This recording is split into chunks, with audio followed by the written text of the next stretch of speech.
What up, dude? What's going on, everybody, man? It's Aaron Duncan here. The Necessary Bluntness Sports Talk here with the post-game reaction to the Panthers versus the Bucs. The Bucs defeated the Panthers 46-23. It was ugly, man. It got ugly in the second half. The game was close. The Panthers actually had a lead. They actually had a lead at one point. They had a lead early in the game. You know what I'm saying? But the third quarter continues to be the worst enemy of the Carolina Panthers. The third quarter. Why? Typically, third quarter is when you make halftime adjustments. You come out, do some things better, do some things right. But the third quarter seems to be the worst enemy. Why?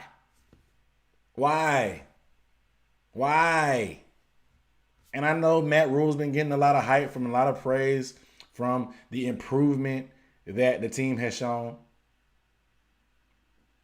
But improvement is only part of coaching. Yes, you want to see players make progress, but at the same time, you got to be able to coach. Part of coaching is coaching in the game, coaching. And too many times consistently in the game, we make poor decisions from a coaching standpoint. Too many times. Too many times, man. This is not college football. You can't just do all kind of willy-nilly stuff during the game. You have to make adjustments. These are pros that you're going against. The Tampa Bay Bucs are a quality football team. Let's be real. I told y'all on Wednesday, the Bucs are not as bad as they looked against the Saints on Monday night. They're not that bad. 38-3, they're not that bad. You knew they were going to come out hungry, but come on. Miss Sandy and this thing checking in. What up, though? Sit long sigh. I agree. David Barber said embrace the rebuild. Yeah, you can embrace it, but at the same time, we're dedicating 3 hours to this team every Sunday. You want to be at least somewhat worth your while.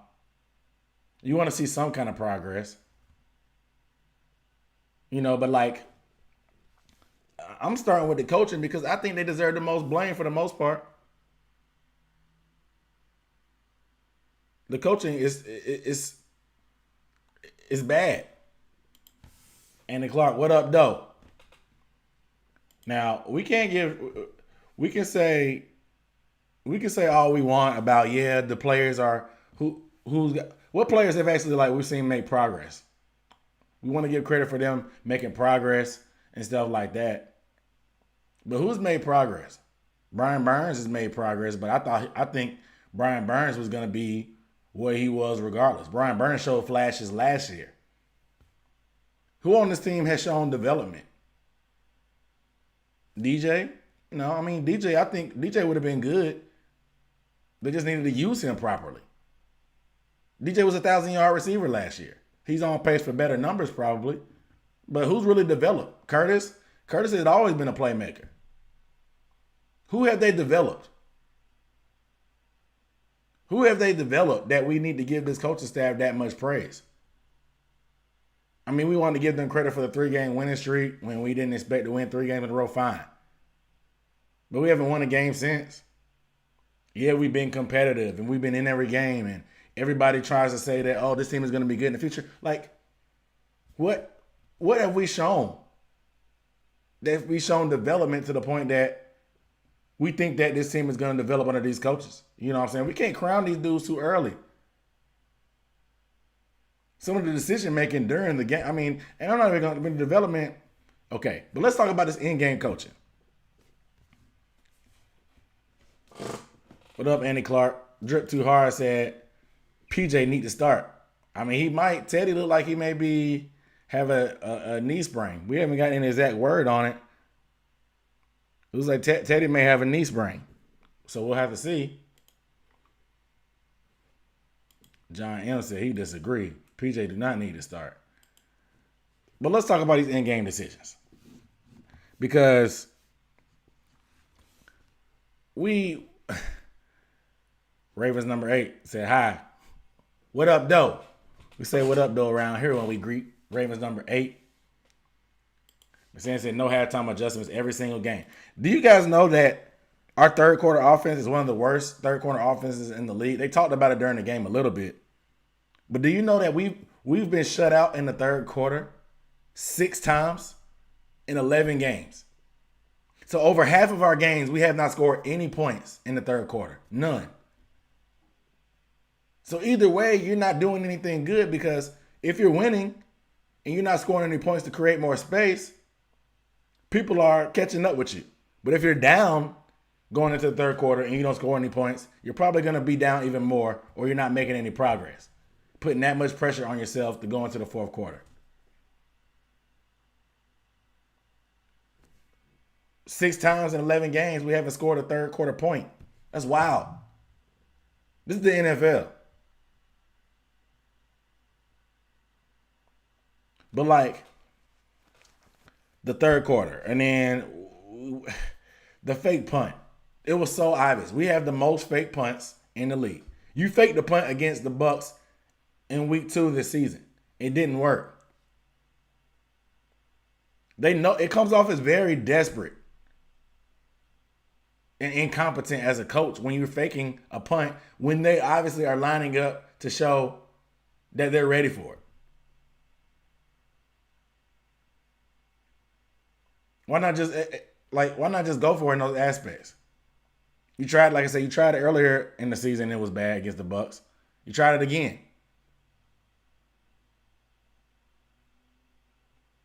Like, that was another predictable fake punt. It was predictable. Let's be real, it was predictable. Like, you could see that coming a mile away.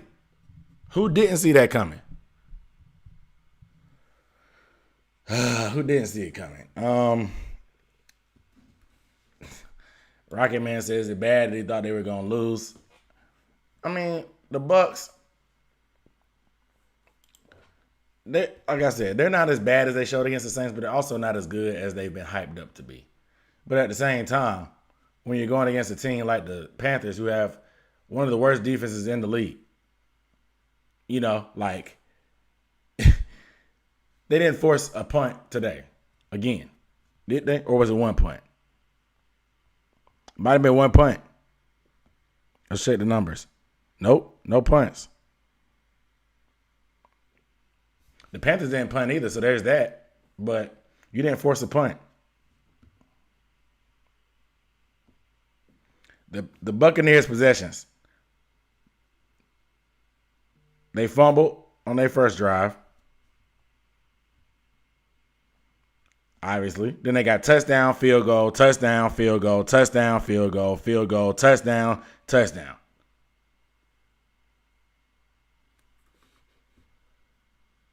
Like, you're not going to win any games if you can't force a team to punt. This keeps happening. This is not normal, but we're making it normal. Like, not forcing a team to punt is not normal. Like, that's not normal in the NFL. Like, you're supposed to play some defense, like, even if it's just a little bit. But we continue to not force any punts in these games, or 1 to none, and it's crazy. And I said it last week. What in the right mind of Matt Rhule would hire a Big 12 defensive coordinator? Phil Snow? People are calling for his job already. But why did he get the job in the first place, man? I told y'all about that nepotism. Like, Big 12 in college football play some of the worst defenses in the whole NCAA. But we hired a guy to be our defensive coordinator. Phil Snow. Continues to go 3-man rush on 3rd and long. Trying to play coverage when that doesn't work. Cameron Brate catches a 4-yard pass, runs for a first down. How? Bad tackling. The tackling hasn't gotten any better. Why not work on that? Continue to miss tackles. Missed a tackle on Chris Godwin. He went long. Missed a tackle on Cameron Brate. He ends up making the 4th and long. Ronald Jones. Missed a tackle on him. He ends up going 98 yards. That's embarrassing. Letting somebody go 98 yards in the NFL, that's embarrassing. That stuff rarely happens. It's embarrassing. Like it really is, man. Like, and this is the type of stuff that we have to suffer and watch through. I mean, we got better things to do with our time than to watch these dudes play like this. Y'all make sure y'all get a video thumbs up if you have not, man. Please. We keeping this thing rolling, man. Talking about this Panthers versus Bucs game and how the Bucs bent the Panthers over their knee and spanked them. They dropped 40 on the Panthers in the NFL. They did not punt at all. Did not punt at all. They had one turnover on the first drive, but that was it. Everything else is pretty much just a turnstile. The Panthers defense was a turnstile. They just just go on through. Go on through, Bucs. Go on to the end zone. Turnstile. They held them to a field goal a couple times, but, like, you're still giving up points if you're not forcing punts. Like, why are we acting like this? This is not normal. Not like I'm gonna keep saying that. Not forcing a punt is not normal in the NFL. It's not. I'm not even gonna act like it is. It's not normal. It's getting old, man. It's getting old. Like, what is the end game? What is the end game?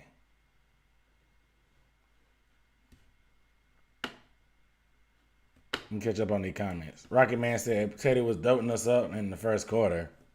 He was dinking and dunking. He did have to throw a couple long balls to DJ Moore. I will say that. So Bucs are a bad matchup for the Panthers. Too many weapons and too few defenders on the Panthers. I mean, the Panthers are a bad matchup for everybody. Let's just be real. And Clark said she was rooting for the Panthers. I know you was rooting for the Panthers because you were trying to, y'all at that division race. Y'all trying to create some room, get some room in the division. But Mark checking in. What up, though? Said I want the Saints in the playoffs. We can beat them.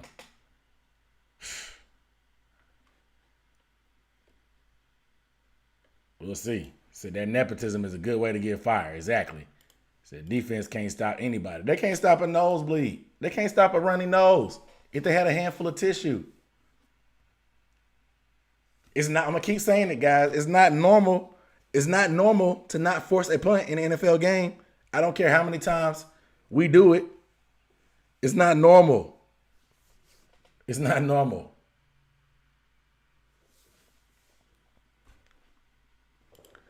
Said Teddy's decision making and the defensive inability to stop killed us today. Exactly. Same old thing. Nobody's being held accountable for bad coaching and bad playing. Hey, I agree. Everybody wants to say, oh, it's a process. Matt Rhule is always trash in his first year. But, dog, these are in-game. It's, like I say, it's one thing when I know we don't have talent. I get it. But if we're losing games because of bad coaching, bad decision-making, bad fundamentals, like it's not like we're just getting outclassed. It's just bad fundamentals. Like tackling is fundamental. Knowing where to line up is fundamental. Not roughing the passer is fundamental. You know what I'm saying? Making your reads and throwing the ball to the correct open man is fundamental. And like, why? Okay, this was a big part in the game for me. I know our third quarter offense is bad. So second quarter, we throw a bomb to DJ Moore. We run it down the field. They get a delay of game so the clock can stop. Why is our offense still on the field? It's 8 seconds left. Why not go out there and kick a field goal? Why not spike the ball? Because you know there should be somebody in the press box on the coaching staff. So this goes to coaching. There should be somebody in the press box that says, hey, Matt, DJ kind of juggled that pass. Let's go on there and run the play. Hustle up. Get the offense on the ball. Spike the ball. That way they can't review the play. You take forever to act like you're going to run a play. Like you don't have timeouts. Why even put your offense back out there? Bring Joey Sly out there. Get your 3 points. Don't be greedy. It's 8 seconds. 8 seconds left. Then they call it back. We end up fumbling the bag and it's over. We don't get those points that we were supposed to get because we overthinking and not bringing the field goal team out there just to take the points. Oh, we get a long kick return by Trenton Cannon. Big time return. I wish he had scored. He had teammates with him that should have helped block for him, but they didn't. Anyway, We get in the end zone. We're down by 9. We decide to go for 2. I don't care what the analytics say. They're so big on these analytics, and they got mad at Ron Rivera because he was an old school coach and all this and that and the third. But like, football is football. Numbers are numbers, dog. You're down by 9. I'm always a big proponent of keeping yourself in the game. If there's not that much time left in the fourth quarter, possessions are at a limit. You may get the ball once or twice, maybe. You're down by 9. You were down 2 scores, 2 possessions. You get a touchdown. Now you go for 2. Why? To cut it to 7? What is the difference between cutting it to 7 and cutting it to 8? It's still a possession. Why not take the points? Because literally, what happened today, granted, our defense didn't get a stop anyway, so it didn't matter. So people will probably not talk about this and not question Matt Rhule. But like, why not take the points? Like, what is the difference between being down 7 and being down 8? What is the difference? Because 1, you got to get a stop anyway. And 2, like, you're going to have to get a touchdown regardless. Like, why does it matter? Like, you can't get so caught up in these analytics and trying to be cutting edge and try to be next level that you start doing stupid stuff. Like, don't try to pull that analytics card out on me then, but then you're going to do a dumb fake punt. What are the analytics on that? What are the analytics on that? Rocket Man said the Bucs defense is overrated. I agree. Panthers moved the ball early, but like, they're just getting their own way, man. See, honestly, I think the JPP sack should have been a flag. I don't know. It was bad because he got hurt. Of course, you never want to see that, and that's what the rule is for. The rule is made there so quarterbacks don't hurt their knees. So every time you see a quarterback get his knee hurt after getting tackled like that, you want it to be a flag, of course. But he did hit him up high, a little bit higher first, and then got around the knees. Now, how did the referee see this in real time? I don't know. I don't know how they caught that in real time, but I don't think it was a flag. Now, what is Teddy going to do? Like, what's going on with Teddy going forward? Because they were doing the ligament test, obviously. He got up limping. I think it's a knee sprain. Do we ride with P.J. Walker? Bring Will Greer up as the backup? Still got 7 games left. It's a long season. Still got 7 games left. A lot of people in the comment, a lot of people, y'all want to see P.J. Walker anyway. Y'all think he takes more chances than Teddy. Teddy plays very careful. I think Teddy at one point was 5 for 5 for 9 yards. And people just think we beat up on Teddy just because. People are scared to say stuff about Teddy because he's a nice dude. But like, bruh, he's very conservative. And I hope he's healthy because I want him to finish the year so we can get a full evaluation on him. But, dog, you're down 2 possessions. You throwing checkdowns to Mike Davis every other play. I know you're under pressure, but dang. So offense continuing to stall drives, puts a lot of stress on the young defense to hold up for an entire game versus the elite quarterbacks. Correct, Amundo. Because you can't, the defense is already devastated. They give up a 98-yard touchdown run on the first play. After a good punt, you're feeling good. Defense kind of got a chance to make them go 98 yards, make them drive the length of the field slowly but surely if they're going to get a touchdown on you. No, they pop one. They pop a long 98-yard touchdown because people outside of their gaps and assignments and then bad tackling by the one guy who couldn't miss a tackle, Trey Boston. He could not afford to miss a tackle. There was nobody else. He did. 98 yards later, touchdown. But not only does that happen, to build the avalanche, you throw a pick to a man that has 7 fingers. Next play, you throw a pick to a guy who has 7 fingers. You're under some pressure. You don't see the defender dropping back. You throw an interception to a guy that has 7 fingers. Come on, man. Come on. 7 fingers, yo. Said Matt better start practicing what he's preaching. Get better already. Yep. Said Matt Rhule's first year as head coach is always under 500. But this ain't college. He said PJ can sling the deep ball is what we are lacking on offense. Yeah, I mean, Teddy, the thing about it is when Teddy does throw deep, it works out. Granted, that should have been a touchdown pass to DJ. DJ Moore was wide open. He underthrew DJ on the sideline. But even the one DJ before halftime he threw, that ended up getting called back. When he takes the chances, it works out. He hasn't thrown an interception yet, throwing deep.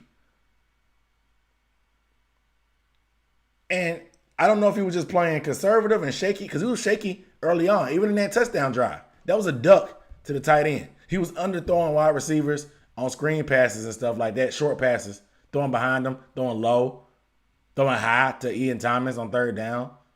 He just never seemed comfortable. And I don't know if he was just seeing ghosts and trying to play careful because he had those turnovers last time against the Bucs. But, like, you got to have a short memory as a quarterback. But I don't think offensively the coaching staff was doing him any favors. And why are we so bad with timeouts? Why are we so bad with using our timeouts? Why? Why are we so bad with our timeouts? And that one drive that we scored on, we used all 3 of our timeouts in the first half. All 3 of them. They were gone. Why?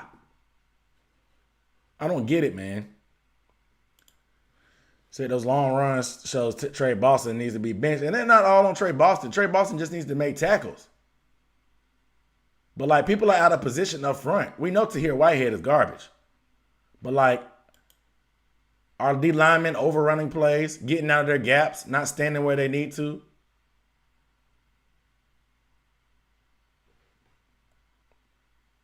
And then it puts pressures on the safeties. They have to make one-on-one tackles on running backs. And you can't keep asking your safeties and corners to make tackles. So every game, all the pressure is on our offense because our defense is always giving up big plays. Our defense, I wouldn't even say they give up big plays. They're just so bad on third down. Like the 98-yard run was a big one. But, like, this is just chunk plays. The 44-yard catch to Gronk was big, but it was like chunk. Like 3rd and 19, Cameron Brate gets that. 3rd and 9, Mike Evans catches a deep route. 3rd and long, 3rd and 7, Chris Godwin catches a curl route. Another 3rd down. Antonio Brown catches a pass that was a horrible pass by Tom Brady, but Troy Pride was whatever, not in position, not paying attention. And Troy Pride needs a lot of work. Troy Pride needs a lot of work. I mean, yeah, he's a rookie, but dog, his confidence got to be shot at this point. He plays so far off, gives so much cushion, and then he's not there to make the play, and he's missing tackles. He's not aware of where the ball is at. And they continue to pick on Troy Pride all day. I don't blame him. He's a rookie. They kept picking on him. They kept picking on him. I just got a notification.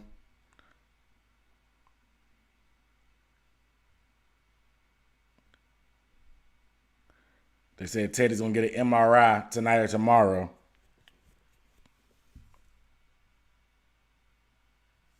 Teddy hurt his knee. They say they're going to give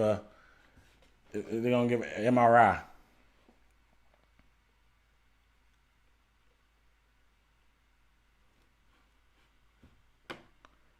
Its trend of rebuilding has been the first year below 500, and the record increases the year following.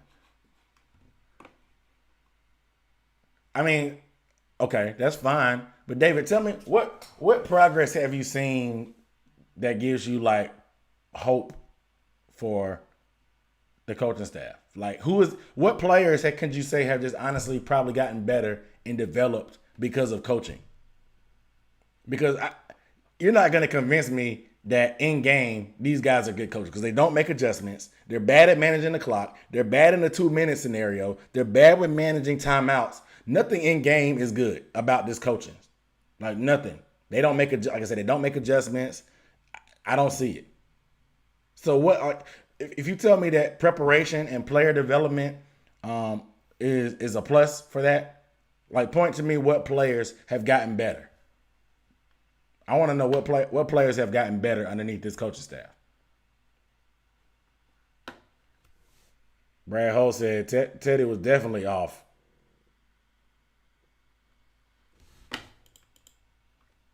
My mouse is messing up. Said Teddy was off for sure. I don't know what it was, but he was off from the jump streak before he started getting hit. Said can't get pressure on the quarterback when we need to. Exactly. Like I said, Brian Burns can't be the only guy that gets pressure. But even that, he's not getting it enough to the point that he can affect every play. You know what I'm saying? He gets fatigued. He gets double teamed. He gets chipped. Brian Burns is a problem, but if he doesn't have any help getting pressure, why does it matter? We tried blitzing. It didn't work. Tried 3-man rush. That for sure didn't work. Like, we can't get pressure to save our life. So it's funny that both offense and defense are terrible on third down. Exactly. Isn't that weird?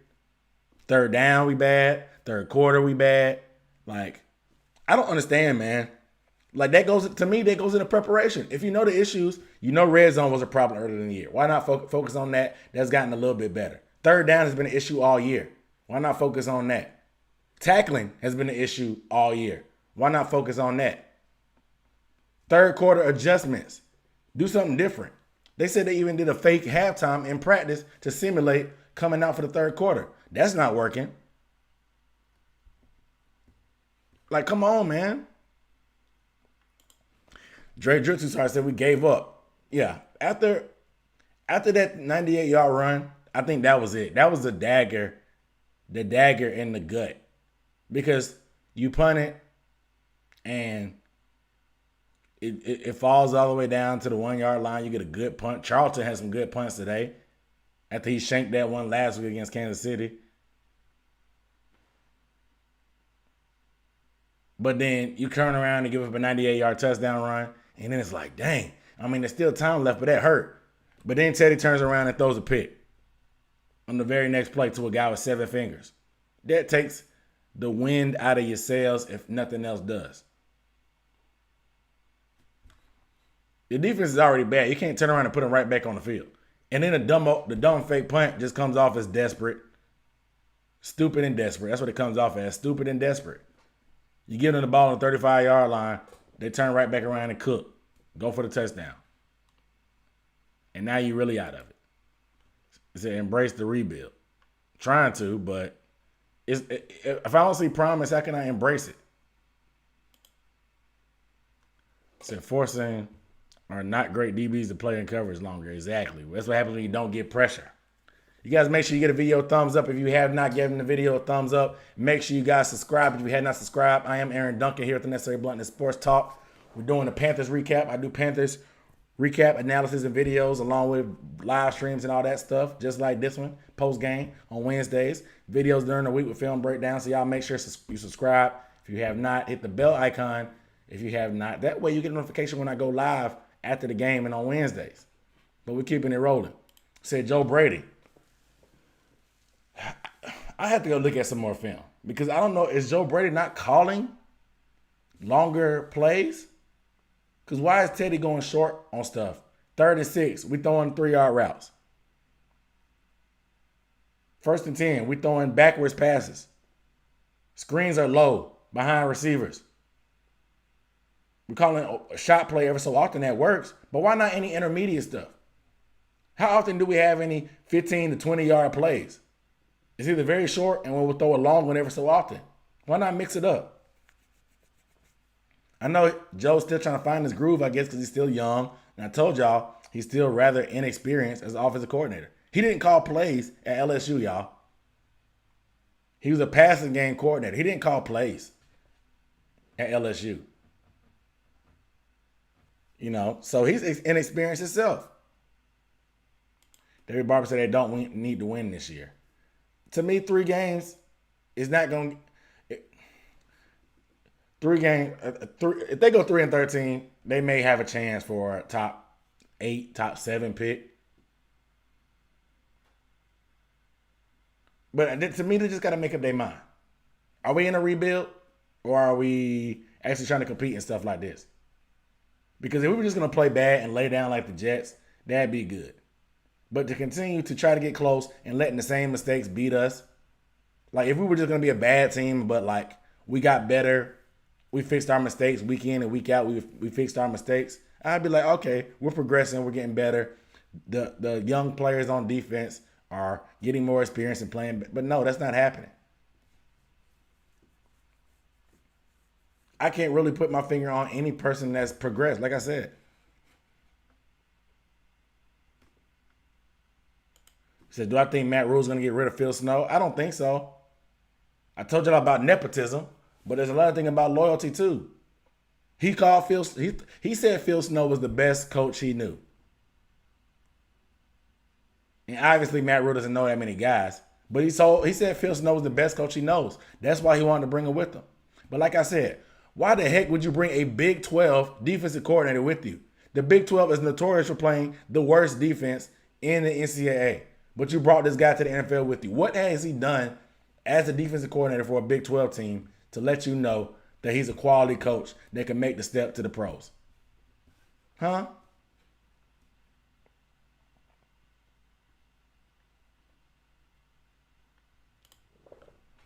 Say, I want to see how this staff and team reacts to this type of loss in the following week. So help me if I don't see improvement.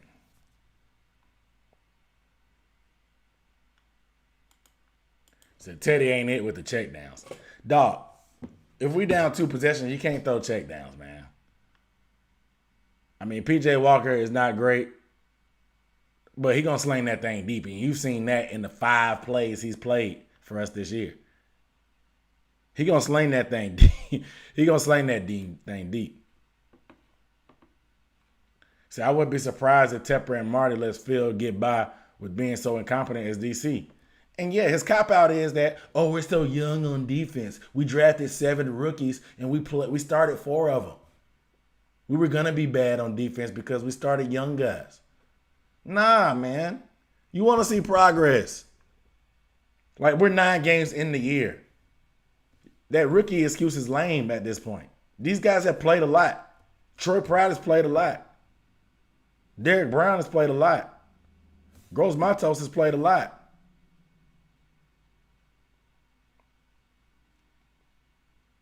Like, come on, man. We want to see progress.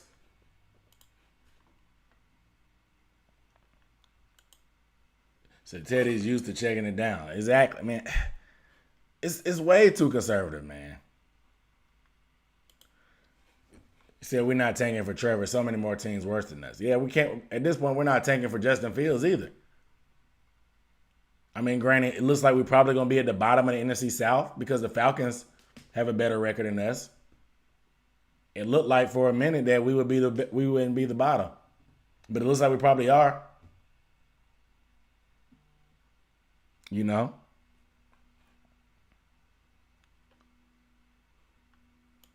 Do I don't think Chin is progressing? No. I mean, Chin has been as good as he's been since day one. Has Chin not been a playmaker since the first game he stepped on the field? Chin has been balling since day one. I wouldn't call that progress.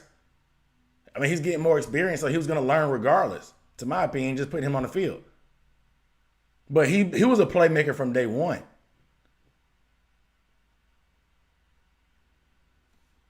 So I don't think Chin is quote-unquote progressing. I mean, he's getting better, but I don't think it's from coaching development. I think it's just from getting experience under his belt. Baptism by fire. But he's been a playmaker since day one, like I said. Since day one. See, I like Dante, but the best ability you can offer is availability. I don't think he has played a full game this year. Well, I don't understand why they won't just sit Dante down for a couple games. Give him 1 or 2. I know turf toe lingers, but if you're just going to get in the game and get out every week, Why not just sit him down for once? Like, why not just sit him down? You know, just sit him down for a game or two. Let him finally get healthy. Instead of him playing a quarter, a snap, a series, and then coming out every game. Every game. And every game he gets hurt. Let me see if I can find the schedule. Because we still got 2 more weeks to the bye week. Like Dante, bruh, you got to take some time off.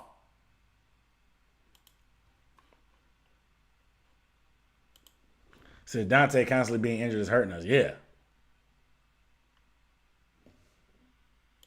So he was reactionary the first game. He's been leading the team in tackles. How is it reactionary? He's been making plays. He's led the team in tackles. He's been everywhere. He hasn't been hesitating. He's been making good reads. This is the first time today we got to see him in coverage against some tight ends, and it wasn't great. But those are huge tight ends. They've asked a lot from Jeremy Chin from day one, and he stepped up to the plate and handled it, especially for a rookie coming from a small school.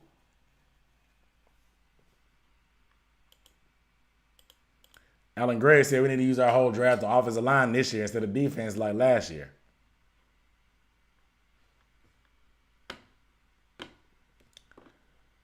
Probably right. So we're not going to get any. Brad Hull said we're not going to get any better on defense until we find a pass rush. Correct. Excuse me. I agree. Because if you can't get to the quarterback, our secondary is not good enough to play defense that long. Clearly. I mean, we had high hopes for Rhule Douglas, and he showed some promise, but Mike Evans was giving him the business. Travis Kelce gave him the business last week. Now, I don't know if he had COVID and that's really affected him, but he struggled, man. He struggled the past few games, and he's our best corner right now. Rhule Douglas has struggled.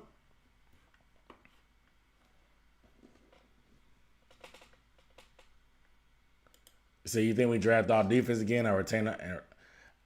I think it depends on how we go. But I definitely think we need an inside linebacker. We need a good front. We need some pass rush.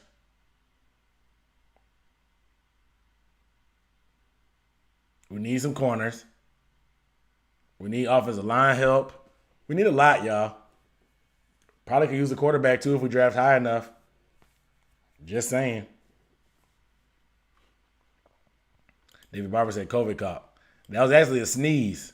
It was a sneeze in my arm. Don't put that on me, Ricky Bobby. But yeah, man, and let's talk about DJ Moore, because why don't we give DJ Moore the ball on a more consistent basis? And I know Robbie started the season off hot, and Hunter said Luke is scouting for his replacement. Exactly. That's the man for the job. But offensively, let's talk about DJ. Because why is it that DJ Moore is elite? To me, DJ Moore is elite. Carlton Davis is not a slouch corner. But DJ was giving him the business for the most part today. Continuously. He was putting in work on Carlton Davis.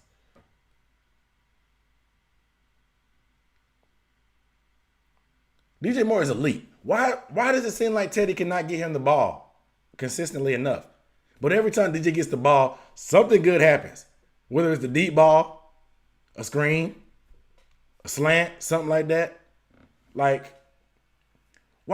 we get to force feed DJ the ball. We have the playmakers. I love Curtis.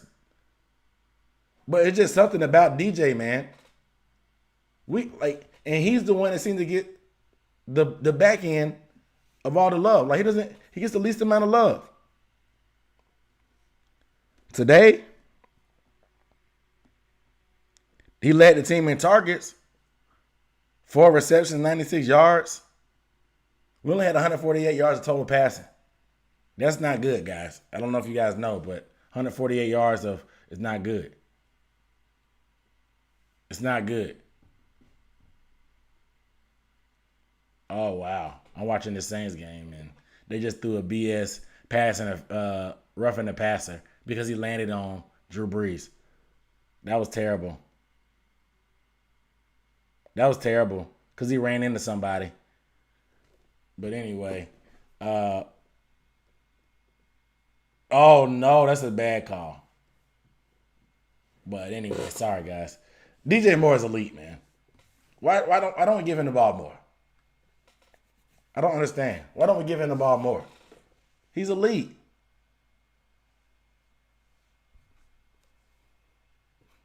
Like, we have to find a way to get him the ball on a weekly basis, consistently. He's a problem. So it sounds like we are in the same position as last year's draft. That's not saying a lot about our player development. Correct. Because we still need help on defense. We've needed pass rush for years. We need like a deadly pass rush, not just a pass rush that, because we ran up sack numbers last year. I think we were one of the top sack teams in the league last year with Ron Rivera. But we didn't put pressure on the quarterback consistently enough. It seems like our pressure and our sacks comes from when the quarterback has to hold the ball a little bit longer, and then it gives them time to get there. It's not from just beating the guy initially and getting a sack. So they would never get Cam those calls with Carolina. Exactly not. I mean, Cam did get a call last week. On Monday against the Jets. So that's something. But, the Saints do complain about not getting the proper referee calls, but then they get this BS call like that. Just because somebody got a clean hit on Drew Brees finally, it's got to be a penalty. It's got to be a penalty if you get a clean hit like that on Drew Brees. And he felt that too. You could tell he felt it. But anyway, the fake punt blew me. The misuse of timeouts blew me by the coaches. Going for 2 because of the analytics blew me. Yeah, that might be the worst roughing the passer call I've ever seen. Oh my God, that might be the worst roughing the passer penalty I've ever seen. It might be the worst. It might be the worst. But it's frustrating, man, because we knew the defense is going to be bad. We knew it. But, come on, man. No progress has been shown. Hunter Gumtree said, I think we'll rule the NFC South if we add the right players to this roster. Yeah, we're going young, and we have a future seems like it could be bright, but we need a young quarterback. We need a pass rush, and we need an offensive line. I think we can get by, quote unquote, without a corner if we get our pass rush to be deadly and elite up front. But I'm tired of the Panthers not having a good secondary.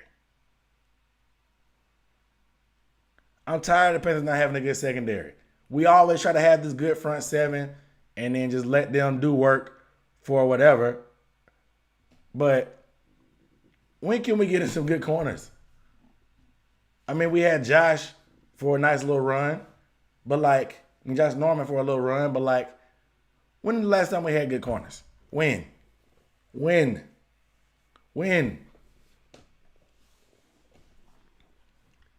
It's annoying, man.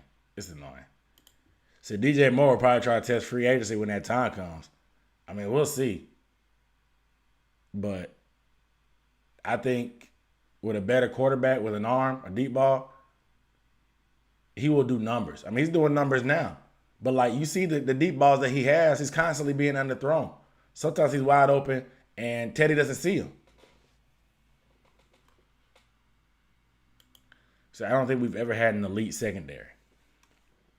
Maybe once upon a time we did with the Chris Gamble, Ricky Manning Jr.'s, the Mike Mentors when we had those type of guys in there, the Charles Godfreys. That's a long time ago. We've had good players, but I don't know if we had the combination together to just say that we're elite. You're right. Yeah, Chris Gamble was my dog. But It's been a while. Said our receivers require a gunslinger. Exactly. We have way too much speed, too many playmakers, too many guys that can do a lot of different things to be trying to throw them on drag routes. We throw them on drag routes all the time. Like, drag routes can't be the only way that we get our receivers the ball. Too many playmakers. We're like, y'all saw the stats. Our trio is still the best trio of receivers in the league, yard wise.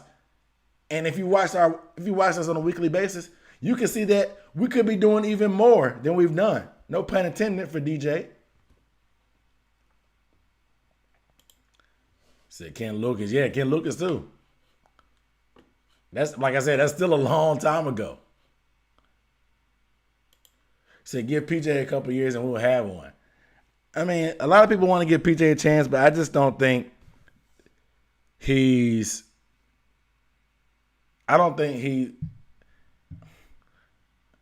unless he gets a stretch of games where if Teddy's out, if God forbid Teddy's out, knock on wood, if PJ gets 2 or 3 games to play and he shows some promise, he throws a deep ball, will they give him a chance long term?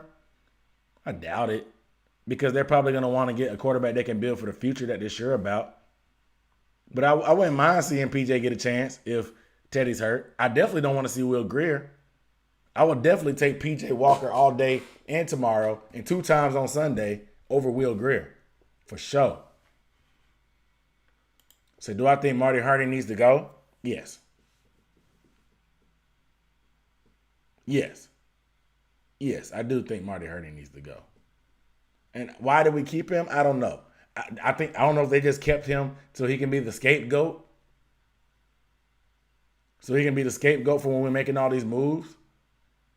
They want Marty to be, because everybody, we already know Marty Harding's one of the most hated guys in the Panthers fan base. He's one of the most hated guys in the Panthers fan base. So is he just a scapegoat for Matt Rhule and them when they make some suspect decisions with players? Is he a scapegoat? Just a front? Because there's really no reason for him to still be on this rock and still be employed by the Panthers.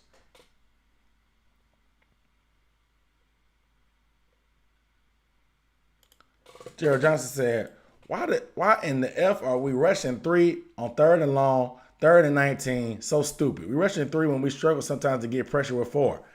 I understand they want to, let's play coverage and keep everything in front of you. But if you're going to keep everything in front of you when it's 3rd and 19 and you're going to let these guys still run for it, what's the point? You can still play aggressive. At that rate, play aggressive. Like, I'd rather you play 4-man up front, blitz somebody if you have to, because obviously playing soft on 3rd and long, keeping everything in front of you and making a tackle is a lot easier said than done. Way easier said than done. So it was about 15 years ago, exactly. So XFL to NFL talent is night and day. Right. Even granted, he showed some promise there, but if you watch the XFL, you can tell that the talent was not it. It wasn't it. So PJ isn't an NFL starting QB. I mean, at this rate, you might as well just see what you got. So maybe Justin Fields in the draft. I would love Justin Fields, but I don't think we're going to pick high enough. Justin Fields is going to be top 3, top 5, in my opinion. Because if the Big Ten can finish this year out, people are going to see how good he is. Justin Fields, I think, is top 3, top 5 talent for sure. Said Louis Riddick for GM. I don't know why they won't hire Louis Riddick, bro. He seems like a smart guy. He seems like a good personality dude. He has experience. I don't know why anybody won't give him a chance. Why didn't we take the guy from the Eagles when we had a chance this past offseason?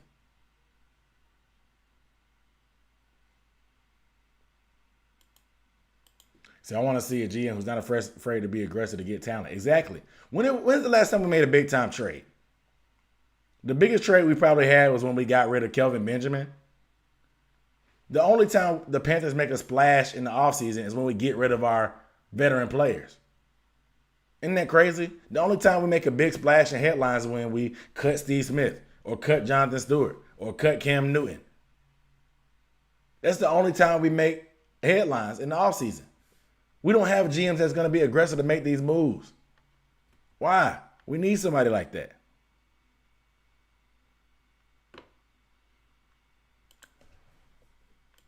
Said Justin Fields is mocked as a second pick. Panthers are sitting at 8th spot right now. That's what I'm saying. We're going to have to get up there if we're going to get Justin Fields. Maybe we can get Lance. Some people are talking about Zach Wilson from BYU. I'd rather have Fields for sure than a BYU quarterback or a Division I AA quarterback. They went to the same school as Carson Wentz with limited experience.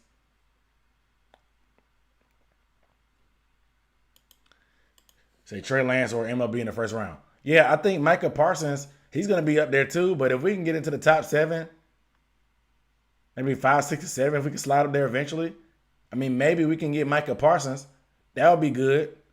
I wouldn't mind having them and just coasting with Teddy for another year, seeing who the next young quarterback is coming out. But we got to be able to find a long-term answer at quarterback. We got to be able to. David Barber said, you know why Lewis ain't getting the job. Yeah. So maybe we can get Dan Quinn for DC. Oof. I don't know about that, man. I mean, Dan Quinn, obviously, he has his troubles as a head coach, but he is a Super Bowl winning defensive coordinator, so I can't really fault you for saying that. He's a Super Bowl winning defensive coordinator. That's how he got the job with the Falcons. Coaching with the Seahawks.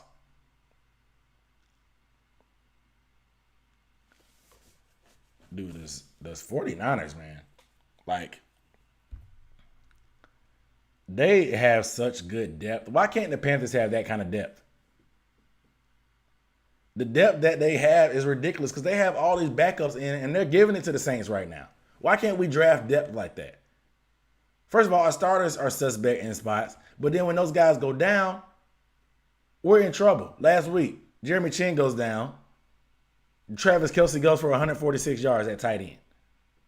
Where's the depth? 49ers have their third, fourth string running back, backup quarterback. D-line is obliterated with injuries. But they're still hanging tough. They 4-5. Good coaching. Good general manager that gets depth. That's what you can do. You need younger, innovative minds. Shanahan, he has experience. He's seasoned. He has experience. He's young, but he's seasoned. He has experience, and he's learned from coaches and experience. John Lynch, he's an inexperienced GM, but he's more cutting edge. He makes things that happen. He traded with the Bears to move up so they could get what's the quarterback's name? They made that trade. Who with the Bears? What's the guy's name? I can't even think of his name. Mitch Trubisky. Those are the type of draft trades on draft day. You pack the defensive line correctly and get that pass rush and build it the right way. Build that defense the right way. That's the type of GM we need. A GM that actually has experience playing football, knows what works in the NFL. Marty Hurney never played, to my recollection. He never played. We need some guys that have the experience that can get in here and change the mindset. We need a better GM. We need a better GM. Period. Said Marty's good at grabbing early round talent. Hardly ever gets late round gems. Only thing I'll say about that is I think Marty is the one that drafted Josh Norman, correct? Marty drafted Josh Norman. That was the only late round gem that he's drafted that's developed. Everybody else, like you said, is top heavy. Top heavy. DJ Moore was a good pick. Brian Burns, good pick. Christian McCaffrey, good pick. But besides Jeremy Chin, who else in the later rounds has been good? We traded up in the third round to take Will Grier. Will Grier will probably finish his career probably only playing one game for the Panthers. Unless, heaven forbid, something happens this year. We moved up and traded up for a third round pick for Will Grier. Third rounder. third-round pick, guys. Come on. Come on, man. Said good GMs can find talent anywhere in the draft. Exactly.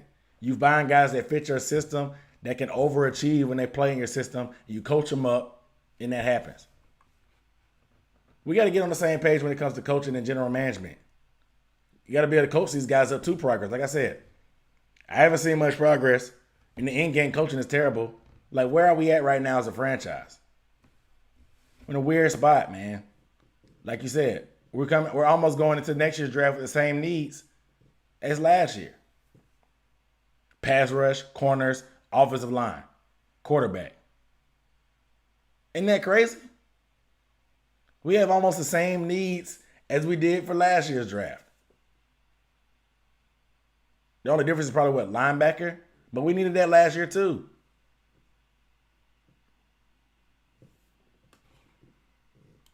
So wish we had a GM like the Patriots GM or the Niners GM. Well, the Patriots GM obviously is Bill Belichick.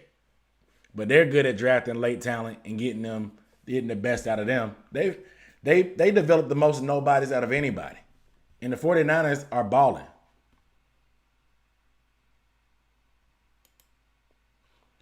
Said Norman was a Georgia Bulldog CB, but he had to go to Coastal over grades. No, I mean Josh played a little bit more wide receiver in high school. He played a little bit more wide receiver in high school. He played some DB, but he played a lot of wide receiver in high school. I would say grades maybe, but I don't know if he was. He had all the accolades, state championship, All-Star game, and the Shrine Bowl in high school, but like, I don't ever know if he was going to any type of big school ever. Like I said, he played a lot of receiver.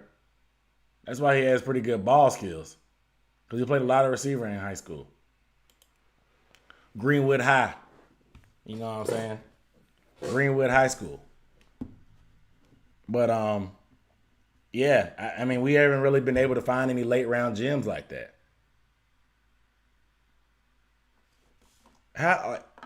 It is wild. Like, now that you think about it, whoever said that, good point. How are we going into, I know we drafted all defense last year, but how are we going into this next offseason and this next year's draft, most likely with the same needs?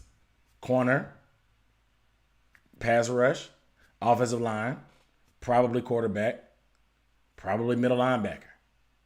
The same. It's the same. That's wild, man. Something's got to give, man. This game was frustrating today, man. Like, 46 points. We gave up 46 points. 46. Like, I knew our defense was bad, but, like, that was bad. And then the offense wasn't doing any favors, man. But y'all make sure y'all give the video a thumbs up if you have not, man. Make sure you give the video a thumbs up. Appreciate y'all rocking with me, man. About to go ahead and sign off. I gotta get some food. I need a drink because I'm frustrated. I'm about to go cry in the car. I'm about to go cry in the car, man. So y'all make sure y'all subscribe. If you have not subscribed, man, like I said, this is Aaron Duncan. I do live streams, breakdowns, analysis, film breakdowns, videos, live streams on Wednesdays about the Panthers and the whole NFL. So make sure you guys are subscribed if you have not. Hit the bell icon if you have not. That way you're here on time and we can talk about this stuff. We got to talk each other off the ledge when we pissed off about these games and this coaching staff. We got to sit together and talk it out.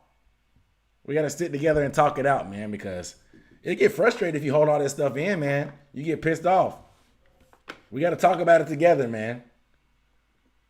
Hunter Gumtree said we all frustrated. I hope they're frustrated enough on the inside of that locker room because it's not looking good, man. The product on the field, you're not seeing the progress that you want. But it is what it is, man. I'm going to go ahead and sign off, man. I appreciate y'all rocking with me, man. I'll see y'all. Stay tuned for my breakdown probably coming up probably tomorrow or Tuesday. Recapping probably the game or something else like that. And then, of course, Wednesday's live stream. So y'all make sure y'all stay tuned for those. It's coming, man. Y'all stay safe. Protect your neck. Protect your health. Wear your mask. Wash your hands. Sanitize any chance you get. Panthers Leopold. What up, though? Man, you late, man. We done got all the frustration out. I'm still going to be frustrated still, but we done talked it out. I'm getting ready to sign off, so man. So you can check the replay, bro. Check the replay. And of course, I got another video coming out soon, so I'll have that ready for you guys soon. So make sure you guys check it out. But I appreciate y'all signing off. See you next time. Peace.